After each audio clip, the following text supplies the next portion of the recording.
لله رب العالمين والصلاة والسلام على خاتم النبيين أما بعد فأعوذ بالله من الشيطان الرجيم بسم الله الرحمن الرحيم قل يا عبادي الذين أسرفوا على أنفسهم لا تقنطوا من رحمة الله إن الله يغفر الذنوب جميعا آمنت بالله صدق الله مولانا العظيم وبلغنا رسوله النبي الكريم الأمين رب اشرح لي صدري ويسر لي أمري واحلل عقدة من لساني يفقهوا قولي اللهم أرنا الحق حقا وارزقنا اتباعه اللهم أرنا الباطل باطلا وارزقنا اجتنابه اللهم أرنا حقائق الأشياء كما هي.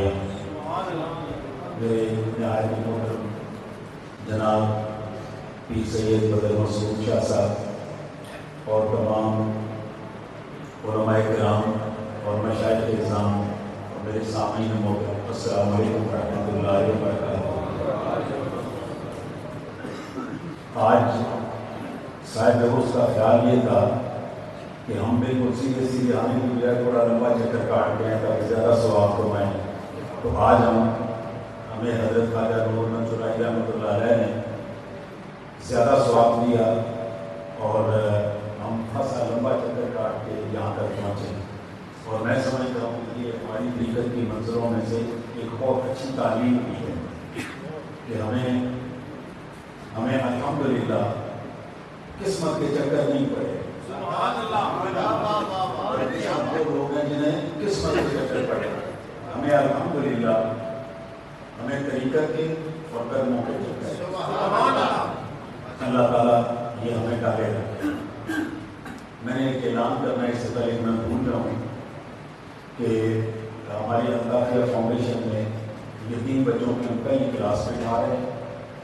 چوتھی جماعت میں ہم بچے لیں گے اور اس سلسلے میں 7 سے 9 سال کی عمر کے بچے جنہوں نے 3 جماعتیں پڑھی ہوئی ہیں چوتھی جماعت میں ہم نے بچے لینے ہیں. آپ کے اپنے ہاں آپ کے محلے میں آپ کے واقف کاروں میں دائیں بائیں جہاں بھی اس عمر کے بچے یتیم موجود ہوں انہیں برائے مہربانی ہماری طرف ریفر کیجیے. ہم نے داخلے شروع کیے ہوئے ہیں. اس کے لیے داخلہ فارم ہماری ویب سائٹ ہے الطافیہfoundation.com. اس میں آپ جائیں گے تو ایڈمیشن والا بٹن دبائیں گے تو اس میں ایڈمیشن فارم نکل آئے گا. وہ فارم مل کر کے ہمارے پاس گئی ہے. انشاءاللہ تعالی عزیز ہم ان بچوں کی تربیت بھی کریں گے اور انشاءاللہ ان کو تعلیم بھی اچھی دلوائی جائے گی.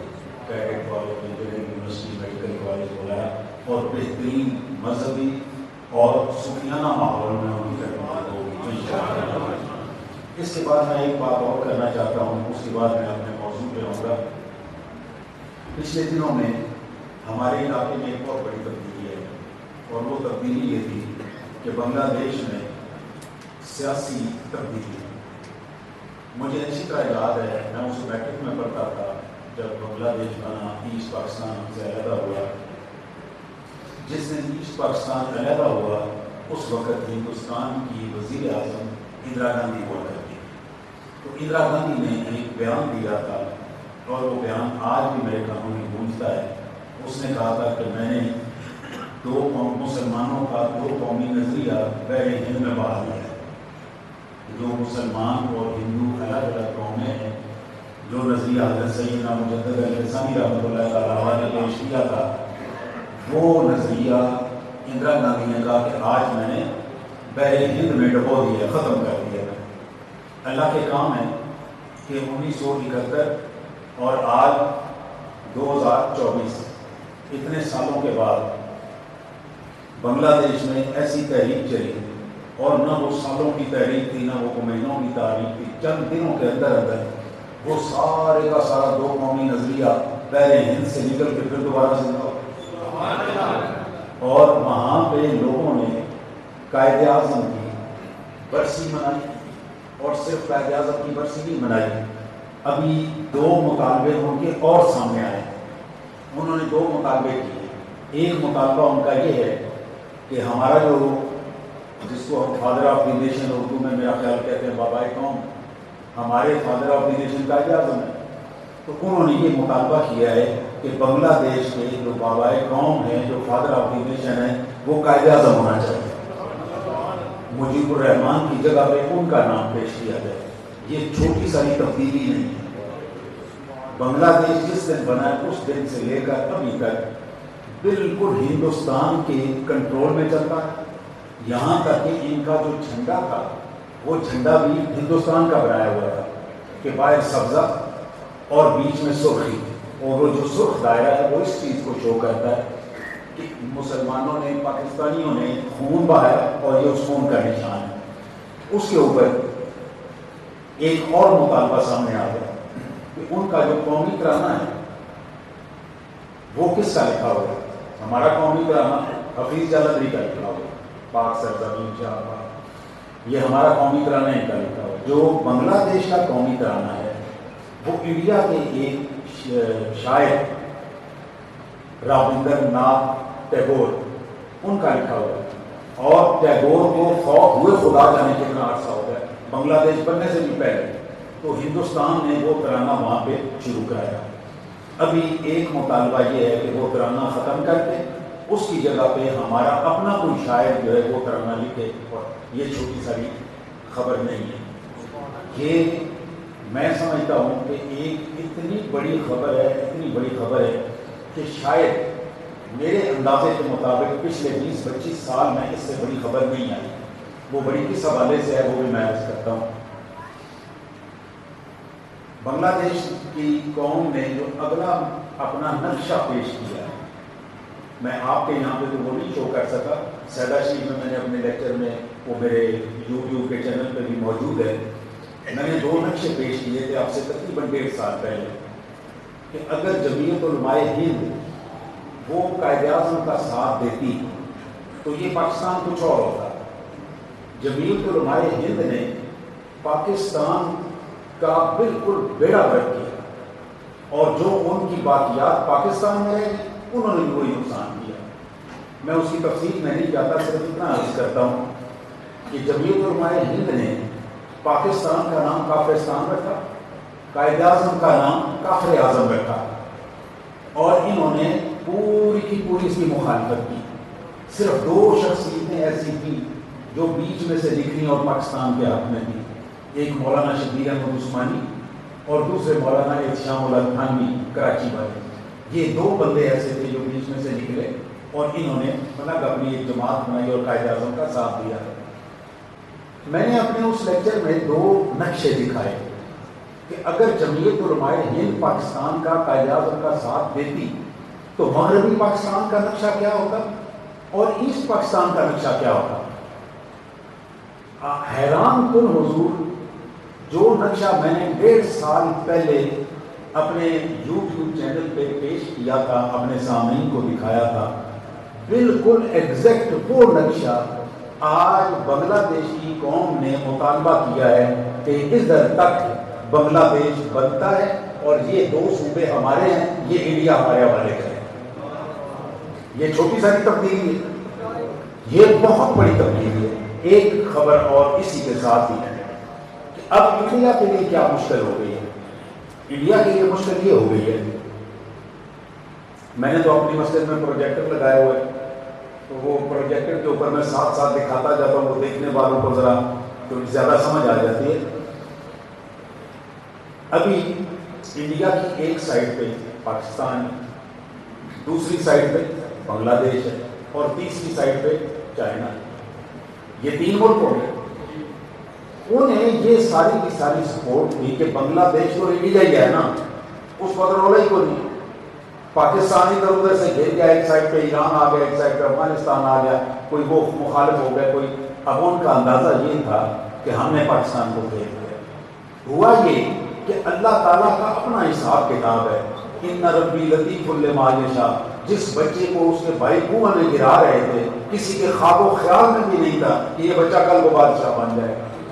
تو اللہ تعالیٰ کی جو تدبیریں بڑی باریک ہیں. اللہ تعالیٰ نے ایسا نقشہ بنایا کہ ہندوستان خود 3 طرف سے پورے طریقے سے دشمنوں میں گر گیا. ایک سائڈ پہ پاکستان، ایک سائڈ پہ بنگلہ دیش اور تیسری سائڈ پہ چائنا. اب ان ان کا مقابلہ کس دن ہوتا ہے؟ عملی طور پہ یہ مقابلہ شروع ہو گیا۔ میں صرف آخری بات اس موضوع پہ آپ کے ساتھ یہ کرنا چاہتا ہوں کہ بنگلہ دیش میں یہ جو تبدیلی آئی ہے، کیا کوئی جنگ ہوئی؟ کوئی فوجوں نے بارڈر کراس کی؟ کوئی ٹینک چلے؟ کوئی ہوائی جہازوں نے بمباری کی ہے؟ نہیں کی۔ یہ ضروری نہیں ہے کہ کسی خطے میں کوئی تبدیلی لانے کے لیے جنگ ہی کی جائے۔ یہ کچھ ایسا ہوتا ہے کہ جس کے ساتھ یہ تبدیلی آ جاتی ہے۔ اللہ جس دن تبدیلی لانا چاہتا ہے اس دن بندے اس کی تبدیلی روک نہیں سکتے۔ وہ قوم بنی اسرائیل کی جو اس چکر میں پڑی ہوئی تھی کہ ہمارا رزق آسمان سے آ جاتا تھا، کھا لیتے تھے، لڑائی ہونے لگی تو انہوں نے حضرت موسیٰ سے کہا تم جا کے لڑو، ہم سے نہیں لڑا جاتا۔ موسیٰ علیہ السلام نے کہا چلو تجھے، اب لڑائی کیا تھی؟ کوئی تلوار نہیں چلی، کوئی بندہ نہیں مرا، کوئی کچھ نہیں ہوا۔ موسیٰ علیہ السلام کی قوم دریا سے پار ہو گئی، اور جب فرعون کی قوم آئی تو دریا جڑ گئے۔ اب یہ تصور کوئی بندہ اس وقت کر سکتا تھا؟ لیکن الحمدللہ ہم چلے مسلم تو ہیں ہی ہیں، ہم الحمدللہ محمدی بھی ہیں، اور محمدی کے بعد میرا خیال ہے بہت بڑا یہ ہمارا اعزاز ہے کہ ہم مجددی بھی ہیں۔ ہمارے بزرگوں میں سے جن لوگوں نے واقعی بادشاہوں کے سامنے سینہ تانا ہے، جن لوگوں نے واقعی سینہ تانا ہے، رسول اللہ صلی اللہ علیہ وسلم اور بہت سارے نام ہیں، لیکن میں بالکل اختصار کے ساتھ آپ کو بتاتا ہوں۔ بادشاہوں کے سامنے کھڑے ہونے والے ہمارے ایک امام ابو حنیفہ بھی، ہم ان کا ذکر نہیں کرتے۔ امام ابو حنیفہ رحمۃ اللہ تعالیٰ علیہ، کراچی میں جو مزار ہے عبداللہ شاہ غازی کا، عبداللہ شاہ غازی کے غالباً دادا ہیں، ان کا نام تھا نفس زکیہ۔ اب یہ جو نفس زکیہ تھے، انہوں نے حضرت امام ابو حنیفہ سے کہا کہ آپ خروج کا فتویٰ دیں، بغاوت کا فتویٰ دیں۔ امام ابو حنیفہ رحمۃ اللہ علیہ نے کہا کہ مجھے کچھ وقت چاہیے۔ انہوں نے سوچ بچار کے بعد وہ اس نتیجے پہ پہنچے کہ اس حکومت کے خلاف خروج کرنا چاہیے۔ آپ نے فتویٰ دے دیا، حکومت بدل گئی، نئی حکومت آ گئی۔ نئی حکومت کو یہ اندیشہ تھا کہ جن لوگوں کی وجہ سے حکومت آئی ہے، انہی لوگوں کی وجہ سے حکومت جا بھی سکتی ہے، اس لیے پہلے ان کو مارو۔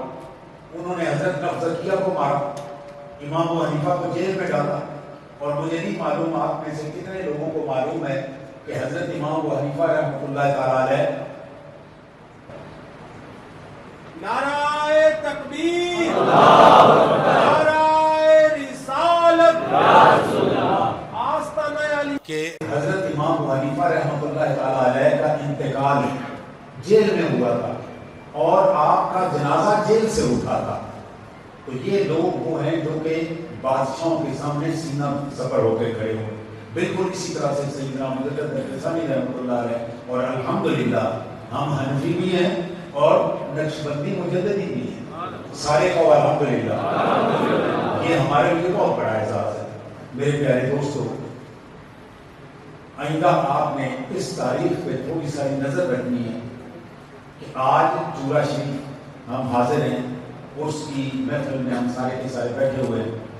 آج 2024 ہے، اللہ تعالیٰ خیر خیریت سے ہمارے ایمان صحت اور زندگی کے ساتھ 2025 لائے۔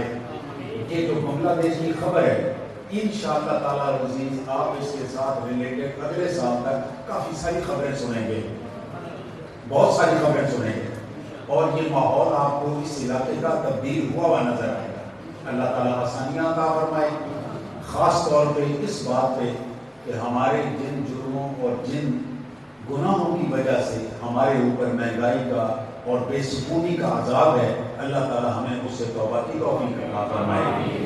میں نے آپ کے سامنے جو موضوع رکھا ہے، حضرت صاحب کا دیا ہوا موضوع وہ میں نہیں رکھ سکتا، ان دنوں میں بہت بھاگ دوڑ میرا، میں نے عرض بھی کیا تھا کہ صحت کا بھی معاملہ رہا، تو آپ کے سامنے میں جو موضوع رکھنے لگا ہوں، جو بات کرنے لگا ہوں، وہ ہے توبہ کے متعلق۔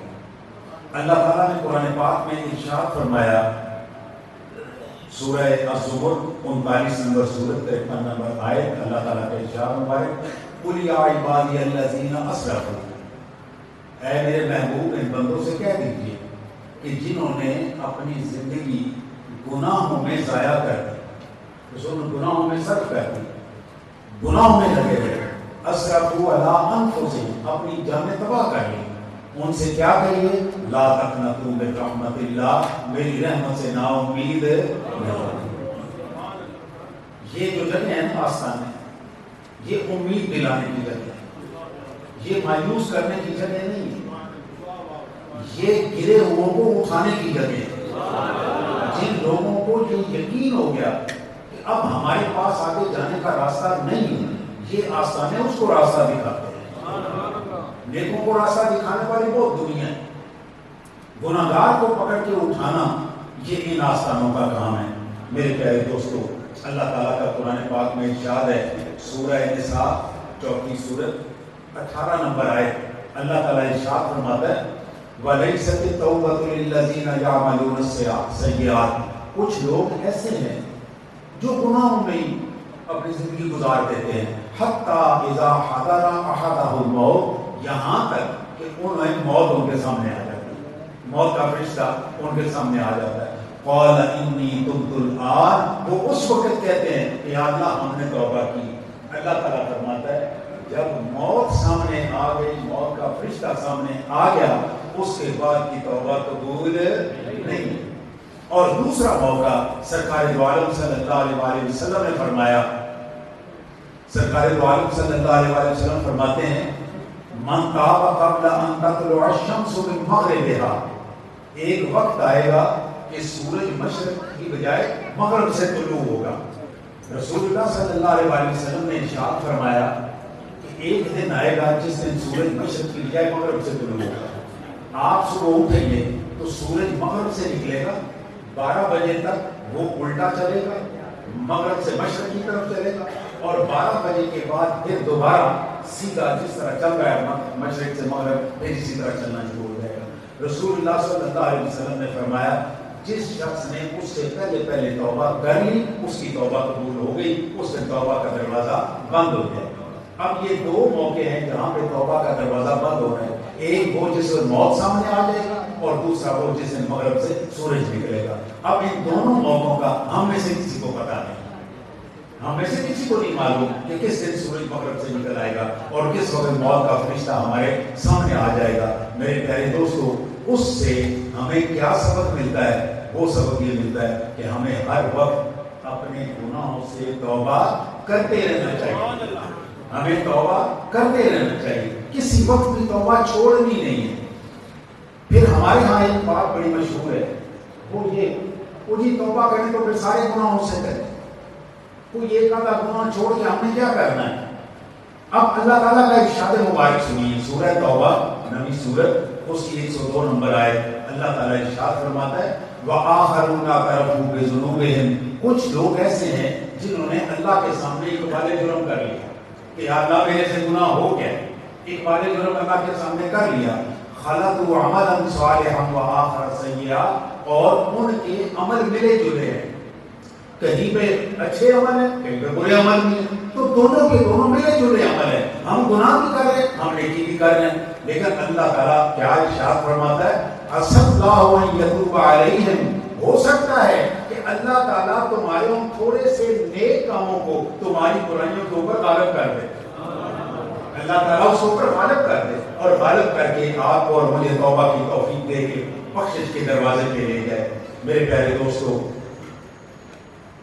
آئیے آپ کو توبہ کا ایک ایسا راستہ جو رسول اللہ صلی اللہ علیہ وسلم نے ارشاد فرمایا، آپ بھی پریشان ہیں، میں بھی پریشان ہوں، پیر بھی پریشان ہے، مرید بھی پریشان ہے، استاد بھی پریشان ہے اور ان کے شاگرد بھی پریشان ہیں، سیاستدان بھی پریشان ہے، ان کی رعایا بھی، ہر کوئی پریشان ہے، اور اس پریشانی کا علاج رسول اللہ صلی اللہ علیہ وسلم فرما رہے ہیں من لازم الاستغفار، جس شخص نے اپنے اوپر توبہ کو پکا کر لیا کہ میں نے توبہ کرتے رہنا ہے، جس بندے نے یہ کام کیا اس کے لیے کیا انعام ہے، جعل اللہ لہ من کل ضیق مخرجا، اللہ تعالیٰ اسے ہر تنگی سے نکالنے کا کوئی راستہ نکال دے گا، سبحان اللہ، اس کا راستہ نکال دے گا۔ حضرت جنید بغدادی رحمۃ اللہ تعالیٰ علیہ آپ کے پاس کوئی بھی بندہ کسی بھی پریشانی میں آتا تو آپ اس کو کہتے کہ تم استغفار کیا کرو، اللہ کے آگے توبہ کیا کرو، وہ ایسی بغیر ذکری.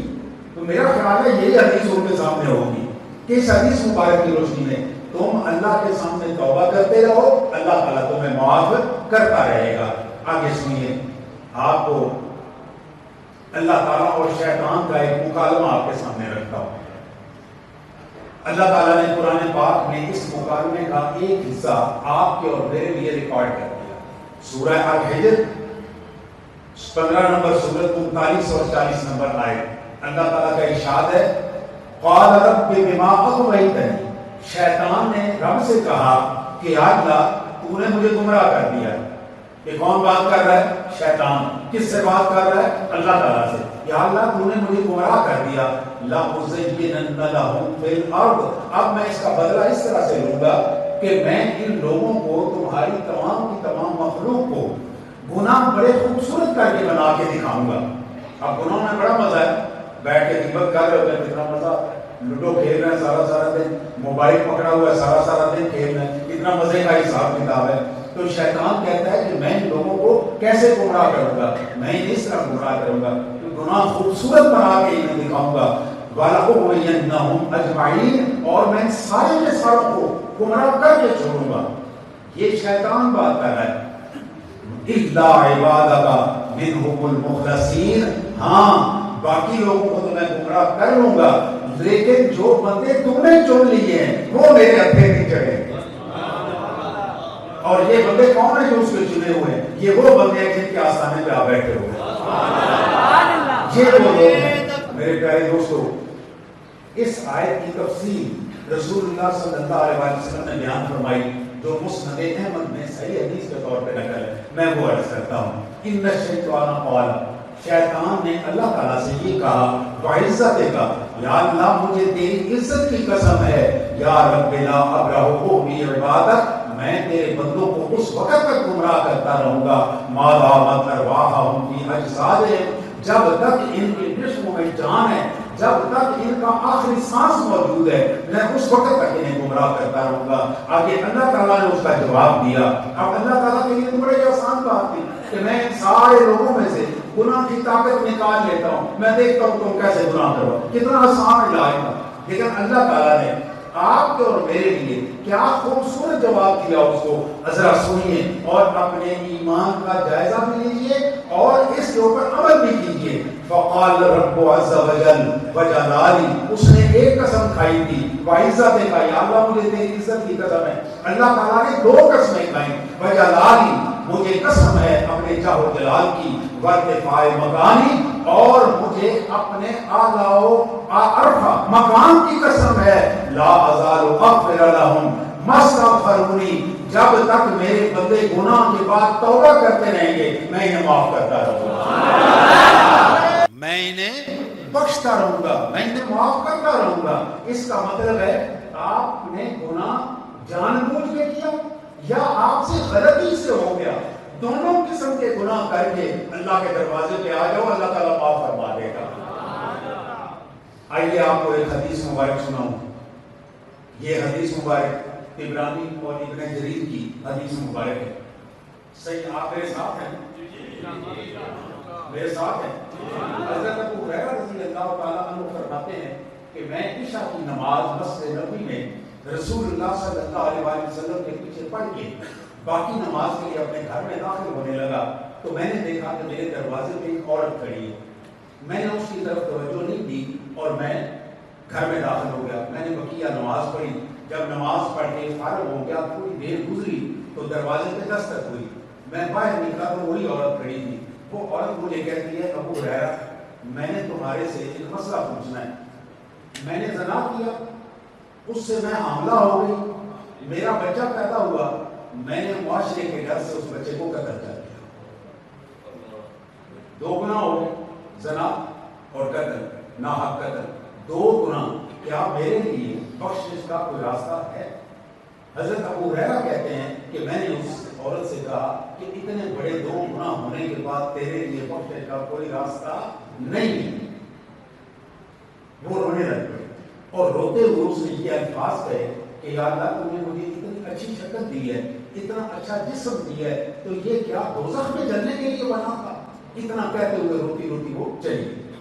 حضرت ابو ہریرہ صبح سویرے فجر کی نماز کے لیے مسجد نبوی میں گئے، نماز پڑھی اور نماز کے بعد یہ رات والا واقعہ رسول اللہ صلی اللہ علیہ وسلم کے گوش گزار کیا کہ رات کو اس طرح سے وہ عورت ملی تھی اور اس نے یہ بات کی تھی، اور رسول اللہ صلی اللہ علیہ وسلم نے فرمایا ابو ہریرہ تو نے اس عورت کو غلط جواب دے دیا، تو نے غلط جواب دے دیا ہے، کیا تو نے سورہ فرقان قرآن پاک کی 25ویں سورت اس کی 68 69 اور 70 نمبر آیت نہیں پڑھی؟ رسول اللہ صلی اللہ علیہ وسلم نے وہ تین آیات ابو ہریرہ کے سامنے تلاوت فرمائی۔ ابھی میں اندر بیٹھا تلاوت سن رہا تھا، دو قاری حضرات نے اتنی خوبصورت، آپ یقین جانیے میں کھانا کھا رہا تھا اور میری زبان سے سبحان اللہ نکل رہا، اتنا خوبصورت قرآن پاک۔ اب یہ قرآن پاک ہمارا پڑھا ہوا ہے اور اس وقت تلاوت کون کر رہا ہے؟ جس کے اوپر قرآن نازل ہوا ہے۔ اب قاری عبد الرحمان السدیس، قاری عبد الباسط، قاری غلام رسول، یہ کہاں پہ اور وہ کہاں پہ جس کے اوپر قرآن نازل ہو رہا ہے؟ وہ تلاوت کرنے لگا۔ ذرا سنیے قرآن پاک، فرمایا والذین لا یدعون مع اللہ الہا آخر، جو لوگ اللہ کے سوا کسی اور کی عبادت نہیں کرتے۔ ایک جرم بیان کیا، کیا؟ شرک، کہ جو لوگ شرک نہیں کرتے۔ ولا یقتلون النفس التي حرم اللہ الا بالحق، جو ناحق قتل نہیں کرتے، یہ دوسرا جرم آ گیا۔ اور تیسرا جرم ولا یزنون، اور زنا نہیں کرتے۔ یہ تین جرم اس جگہ پہ اس آیت میں اللہ تعالیٰ نے بیان فرمائے۔ نمبر 1 شرک، نمبر 2 قتل، نمبر 3 زنا۔ ان تینوں کے لیے کیا سزا ہے؟ وَمَن يَفْعَلْ ذَلِكَ يَلْقَ أَثَامًا، جو کوئی بندہ یہ گناہ کرے گا وہ ان کا بدلہ ہر صورت میں پائے، اس کے بغیر بدلے کے اس کی کوئی راستہ ہے ہی نہیں، وہ ان کا بدلہ پائے گا۔ اب آپ کو اندازہ ہو رہا ہوگا کہ اللہ تعالیٰ یہ بات کتنے جلال میں کر رہے ہیں۔ اگلی آیت سنیے، یضاعف لہ العذاب یوم القیامہ، اللہ تعالیٰ فرماتا ہے کہ میں قیامت کے دن ان کے عذاب میں اضافہ کر دوں گا۔ جلال کہ 6 مہینے کی سزا ہے، 29 سال کی کر دوں، یہ مثال میں دے سکتا ہوں کہ اس طرح سے ان کی سزا بڑھا دوں گا۔ وَيَخْلُدْ فِيهِ مُهَانًا، اور وہ ہمیشہ ذلت کے اس عذاب میں پڑے رہیں گے۔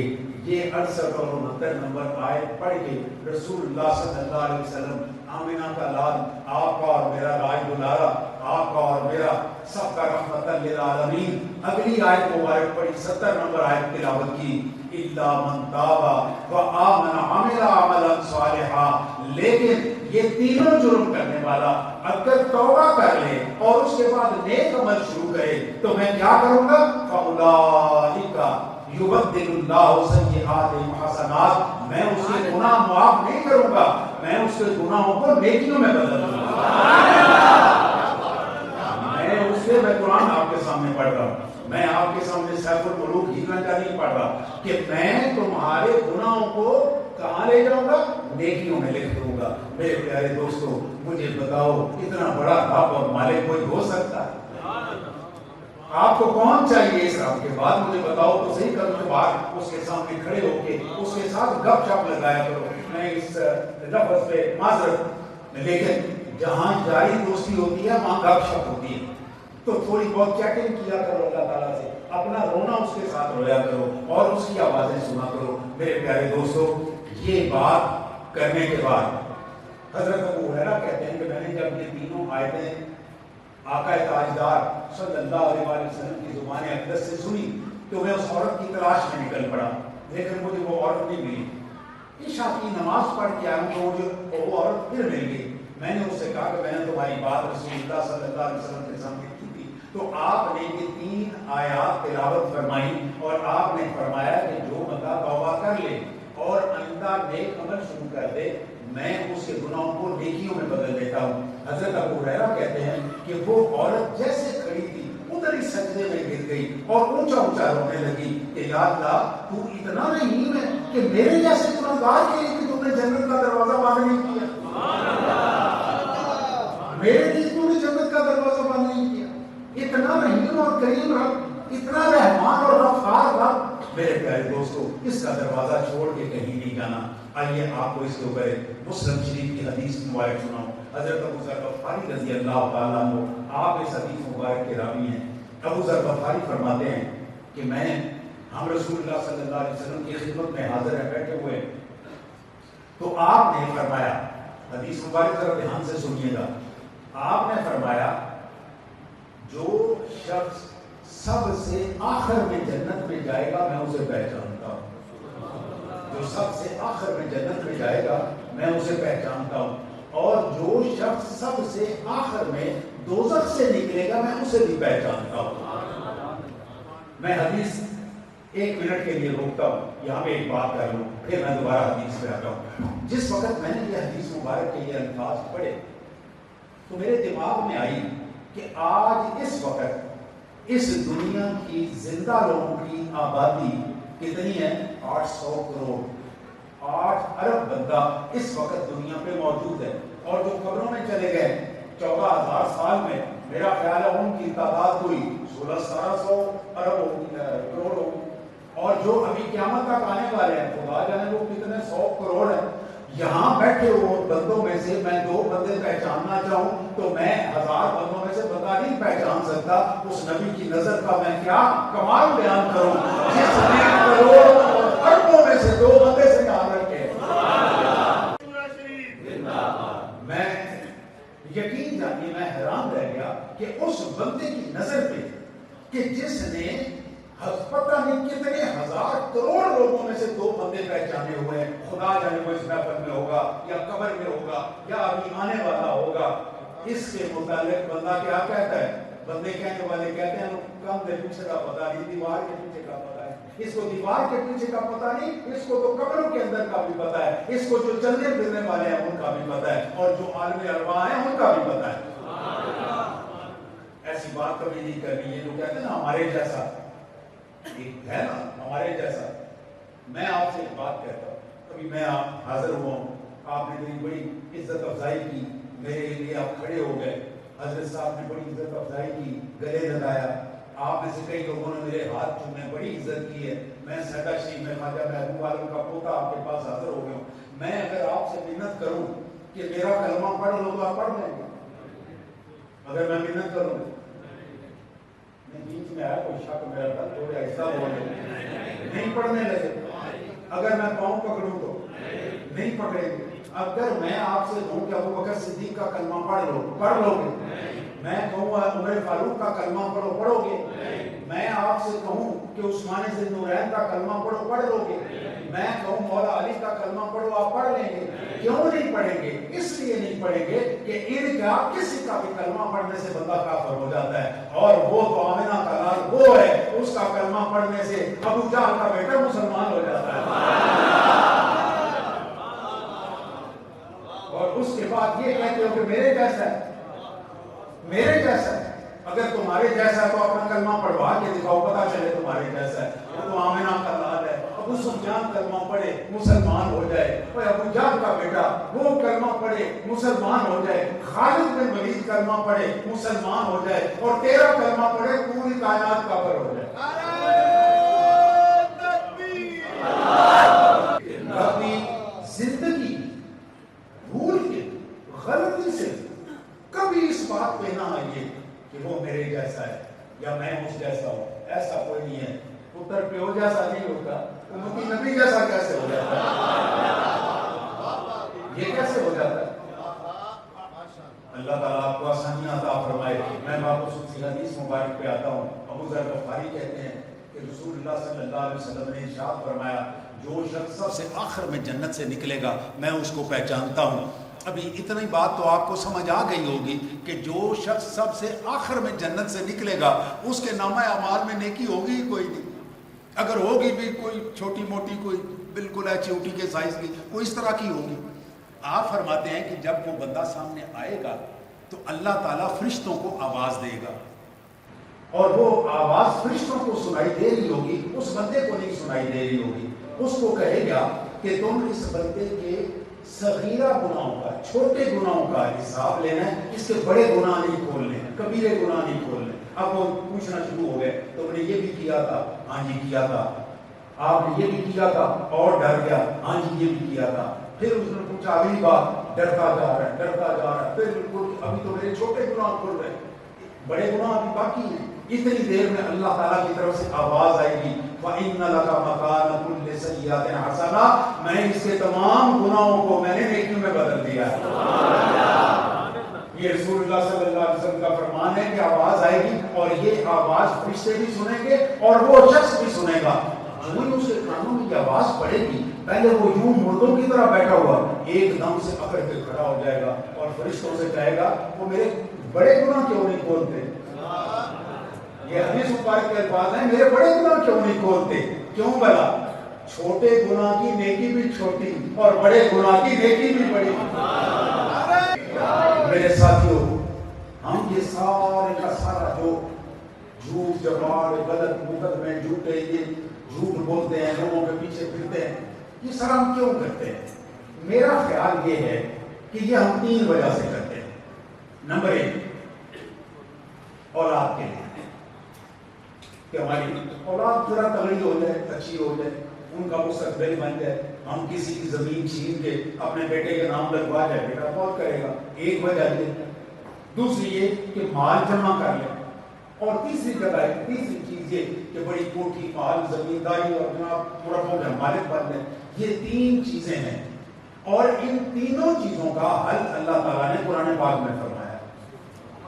ذرا دھیان سے سنیے گا، قرآن پاک آپ کے سامنے پیش کر رہا ہوں کہ اللہ تعالیٰ نے اس کا حل قرآن پاک میں بیان فرمایا ہے۔ سورہ نوح 71 نمبر سورہ 10 11 12 آیات۔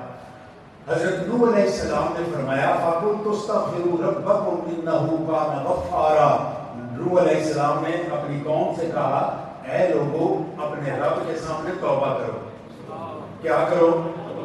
اپنے رب کے سامنے توبہ کرو۔ میں بھی یہی گزارش کر رہا ہوں، میرے حق میں بھی دعا کیجئے کہ میں بھی توبہ کروں اور اچھی توبہ کروں۔ میں آپ کے لیے دعا کرتا ہوں کہ آپ بھی توبہ کریں اور اچھی توبہ کریں۔ اللہ تعالیٰ ہماری توبہ قبول فرمائے۔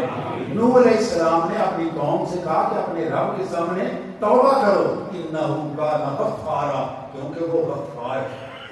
جو علماء ہے وہ غفور اور غفار کا مطلب فرق سمجھتے ہیں۔ غفار میں مبالغہ ہے، یعنی وہ گناہ، وہ آپ کی غلطی، وہ آپ کا قصور جو اس کائنات میں کوئی نہیں بخش سکتا، وہ بھی جو بخشتا ہے وہ غفار ہے۔ وہ کیا ہے؟ وہ غفار ہے۔ اس کے سامنے توبہ کرو۔ جب توبہ کرو گے تو میں کیا دوں گا؟ یرسل السماء علیکم مدرارا، میں تمہارے اوپر بارش برساؤں گا، تمہارے اوپر بارش برساؤں گا اور موسلا دھار بارش۔ ابھی آپ مجھے بتائیے پچھلے دنوں میں پتہ نہیں ادھر کیا سنتے آتی، ہماری طرف بارش ہوئی 4 گھنٹے بارش، 4 گھنٹے بارش میں آپ یقین جانیے ہمارے کھیت جو تھے وہ پانی سے بھر گئے، ہماری منجی جو تھی وہ رڑ گئی۔ اللہ تعالیٰ نے فرمایا مدرارا، میں ایسی بارش برساؤں گا جو تمہیں صرف فائدہ دے گی، نقصان نہیں دے گی۔ ایسی بارش برساؤں گا اور اس بارش کے بدلے میں تمہیں کیا دوں گا؟ وَيُمْدِدْكُمْ بِأَمْوَالٍ، میں تمہیں مال دوں گا۔ کیا دوں گا؟ مال کی جمع ہے اموال، کہ ہر قسم کا مال۔ آپ کو جانوروں کا شوق ہے، آپ کو مویشی دوں گا۔ آپ کو اور کسی مال کا نقد کا شوق ہے، آپ کو نقد دے دوں گا۔ آپ کو کوئی ہیلی کاپٹر کا شوق ہے، آپ کو میں ہیلی کاپٹر دے دوں گا۔ کہانی کیا ہے کہ تم نے توبہ کرنی ہے اور توبہ کرنی ہے، پکی توبہ کرنی ہے۔ اس کے بعد کیا دوں گا؟ وَبَنِينَ، اور میں تمہیں اولاد دوں گا۔ میں تمہیں اولاد دوں گا، وَبَنِينَ، بیٹے بھی دوں گا، بیٹیاں بھی دوں گا۔ یہی ہے نا چیزیں جن کے لیے ہم سارے جھوٹ جو پاڑ کرتے ہیں۔ اور آخری چیز فرمایا وَيَجْعَلْ لَكُمْ جَنَّاتٍ، اور میں تمہیں باغ دوں گا، اور صرف باغ نہیں، وَيَجْعَلْ لَكُمْ أَنْهَارًا، اور میں تمہیں اتنے زمینیں دوں گا کہ ان میں نہریں چلتی ہوں گی۔ اب 2-4 ایکڑ میں تو نہریں نہیں چلتی نا، تم رقوں میں چلتی ہوں گی، تو اتنی میں تمہیں نہریں، اتنی زمینیں دوں گا کہ ان کے اندر نہریں چلتی ہوں گی۔ میرے پیارے دوستو، بڑا لمبا اس پہ خطاب کیا جا سکتا ہے، لیکن 100 باتوں کی ایک بات، 100 ہترسا گنڈ یہ پنجابی میں کہتے ہیں 100 ہاتھ رسا اور ڈانٹ۔ میں اس موضوع کی آخری بات آپ سے کرنے چلا ہوں۔ توبہ آپ اگر بالکل علیحدہ اللہ کے سامنے کھڑے ہو کے کریں تو وہ بھی توبہ ہے، اس میں کوئی شک نہیں۔ اللہ کے سامنے آپ توبہ کر رہے ہیں، اللہ سے توبہ کر رہے ہیں نا، لیکن رسول اللہ صلی اللہ علیہ وسلم کی پوری سیرت پڑھ لیں۔ جتنے لوگ مسلمان ہوئے انہوں نے کفر سے توبہ کی، رسول اللہ صلی اللہ علیہ وسلم کے ہاتھ پہ توبہ کی۔ رسول اللہ صلی اللہ علیہ وسلم کے ہاتھ پہ توبہ کی ہے، اس طرح نہیں کیا کہ جا کے مسلوں پہ کھڑے ہو گئے اور توبہ نہ۔ رسول، اور اگر جرم ہوئے، بہت ساری احادیث ہیں، جرم ہوئے رسول اللہ صلی اللہ علیہ وسلم کی خدمت میں حاضر ہو گئے، آگے عرض کیا ہے یا رسول اللہ صلی اللہ علیہ وسلم میرے سے یہ جرم ہو گیا ہے، بتائیں میں کیا کروں۔ یہاں تک کہ ایک صحابی مالک بن معاذ اسلمی، اس نے کہا یا رسول اللہ میں زنا کر چکا ہوں، 4 دفعہ کہہ دیا، آپ کا دل ہے کہ اس کو سزا سے میں بچاؤں، لیکن وہ بار بار بولے جا رہا ہے۔ آپ نے پوچھا تو کیوں یہ بار بار کہہ رہا ہے؟ اس نے کہا یا رسول دیکھیے ذرا ہم لوگوں کی نیت۔ اس نے عرض کیا کہ یا رسول اللہ صلی اللہ تعالیٰ علیہ وسلم میں اس لیے آپ سے یہ بات کر رہا ہوں تاکہ میں پاک ہو جاؤں، میں پاک ہو جاؤں۔ اب پاک ہونے کے لیے وہ مصلی بچھا لیتا، مسجد نبی میں بیٹھ جاتا، اپنے گھر کی چھت پہ چلا جاتا، اللہ تعالیٰ کے سامنے کھڑے ہو کے کہتا یا اللہ مجھے توبہ۔ لیکن تعلیم یہ تھی کہ توبہ تو اللہ نے ہی قبول کرنی ہے، لیکن اگر مصطفیٰ کے ہاتھ میں ہوگی تو شک نہیں رہے گا۔ میری بات سمجھ آئی آپ کو؟ جس وقت رسول اللہ صلی اللہ علیہ وسلم آپ کے اور میرے آقا قبر مبارک میں منتقل ہو گئے، سیدنا ابو بکر صدیق رضی اللہ تعالیٰ عنہ نے خلافت سنبھالی، تو اس وقت تمام کے تمام لوگ صحابی تھے، ان میں تو کوئی ایسا بندہ تھا ہی نہیں جو صحابی نہ ہو، سارے صحابی تھے، اور ان سارے کے سارے صحابہ نے سیدنا ابو بکر صدیق کے ہاتھ پہ بیعت کی، سارے کے سارے 100% لوگوں نے ان کے ہاتھ میں بیعت کی۔ اب یہ مجھے بتائیے کیا رسول اللہ صلی اللہ علیہ وسلم کی بیعت کے بعد کسی اور بیعت کی ضرورت تھی؟ انہوں نے کیوں کی؟ غلط کر دیا انہوں نے غلط نہیں کیا، انہوں نے ٹھیک کیا، اس لیے کہ آپ کے بعد چلنے کے لیے ایک رہنما کی ضرورت ہے، اور اس رہنما کی ضرورت پیش آ گئی، اور پیش پہ شروع میں آ گئی، اتنے صحابی شہید ہو گئے، قرآن پاک جمع کرنا ہے، اب کیا کریں؟ رسول آپ نے فرمایا کہ جو کام رسول اللہ صلی اللہ علیہ وسلم نے کیا میں نے نہیں، بخاری کی حدیث ہے کہ میں نے وہ کام نہیں کرنا، تو آپ نے قرآن پاک اس شکل میں نہیں جمع کیا میں نے نہیں کرنا۔ کچھ دنوں بعد آپ نے فرمایا کہ اللہ نے میرا سینہ کھول دیا ہے اور آج میں اس کام کے لیے تیار ہوں کہ قرآن جمع کروں، تو آپ نے قرآن جمع۔ اب یہ مسئلے کس نے بتانے ہیں؟ اس نے جو اس کی جگہ پہ ہے۔ اسی طرح سے ابو بکر صدیق رضی اللہ تعالیٰ عنہ، سلمان فارسی، حضرت امام قاسم، حضرت امام جعفر صادق، حضرت باجی بستامی، حضرت ابو الحسن شرقانی، حضرت عبد الخالق الگوانی، آپ چلتے ہیں شاہ بہاؤ الدین نقشبند، حضرت مجدد الفسانی، حضرت خواجہ محمد معصوم، حضرت نور محمد چراہی، اور آپ کے سامنے جناب حضرت پیر بدر مسعود صاحب۔ اب یہ سارے کے سارے آپ سلسلہ جوڑے، یہاں سے ہاتھ چلتا چلتا چلتا ساروں کا ہاتھ رسول اللہ کے ہاتھ میں، اور رسول اللہ کا ہاتھ ید اللہ فوق ایدیہم، کہ اس کے تو ہاتھ ہی نہیں ہے، یہ میرے ہاتھ ہے، یہ اس کا ہاتھ ہے ہی نہیں۔ اللہ تعالیٰ نے فرمایا یہ میرا ہاتھ ہے، یہ میرا ہاتھ ہے۔ او دے ہاتھ نو رب اپنے ہاتھ آتے، او دے ہاتھ نو رب اپنے ہاتھ ہوے کافر جڑا وقت آتے۔ میرے پیارے دوستو، ہم جس وقت پیر کے ہاتھ میں ہاتھ دیتے ہیں تو یہ اصل میں ہاتھ کس کے ہاتھ میں ہوتا ہے؟ یہ اللہ کے ہاتھ میں ہوتا ہے، یہ اللہ کے ہاتھ میں ہوتا ہے۔ آپ کو توبہ کے لیے ایک ایسا بندہ چاہیے جس کی توبہ اللہ نے قبول کر رکھی ہے، اور اس کے ہاتھ میں آپ ہاتھ دیں گے انشاءاللہ تعالی تمام خواجگان سلسلہ سے چلتے ہوئے رسول اللہ صلی اللہ علیہ وسلم اور اللہ تعالیٰ کے ہاتھ میں آپ کا ہاتھ آ جائے گا۔ اللہ تعالیٰ آپ کو بھی آسانیاں عطا فرمائے، ہم سب کو بھی آسانیاں عطا فرمائے، اس آستانے کو تا قیامت سلامت رکھے اور اس کے انوارات کی نعمتوں میں اضافہ فرماتا ہے۔ وآخر دعوانا الحمدللہ رب العالمین۔